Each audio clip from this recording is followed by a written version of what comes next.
सिया बैठल सासु त बहुआय रज करे हो।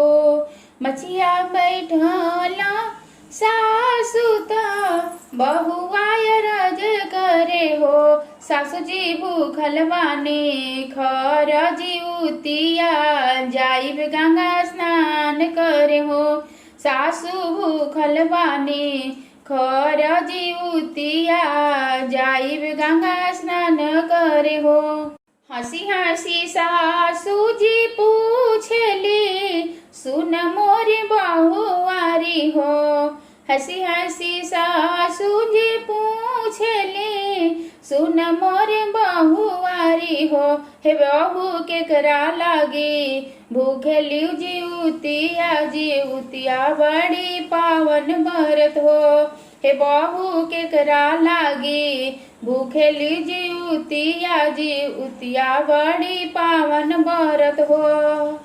हाथ जोड़ी बोलेली बहुआरी सुनी मोरी सासू जी हो।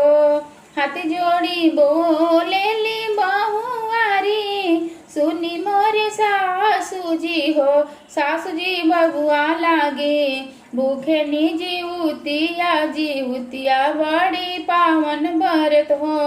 सासू जी बबुआ लागे भूखनी बरतिया बरतिया बड़ी पावन लागे हो। सासू बहुआरी एक मत भैली गंगाया स्नान गैली हो।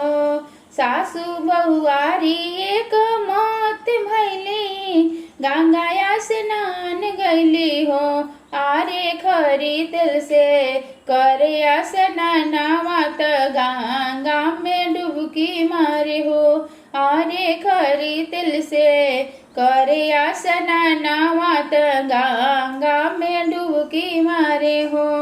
गंगा तीरे बेदिया बनावली फूलवा से सजावली हो। गंगा तीरे बेदिया बनावली फूल से सजावली हो। आरे फूल फूल से करेली पूजा नवा जीवत बंधन बाबा के गुण गावेली हो। आरे फूल फल से करेली पूजा नवा जीवतिया बाबा के गुण गावेली हो।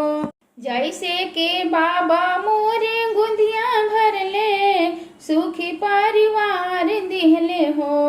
जैसे के माई मोरे गुंदिया भरले सुखी परिवार दिहली हो।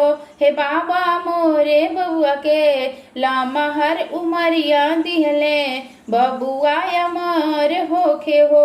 हे मैया मोरे बबुआ के लमहर उमरिया दिहले बबुआ मोरे अमर होइहे हो।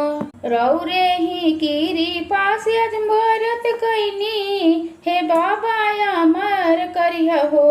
रौरे ही कीरी पास आज हम निर्जल व्रत कैनी है।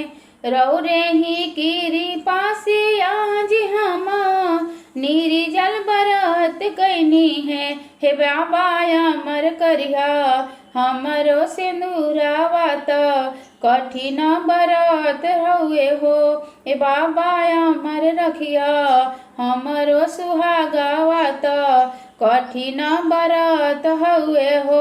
हे बाबा अमर करिया लालना हमार त कठिन व्रत कैनी हो। हे बाबा अमर करिया लालना हमार त कठिन व्रत कैनी।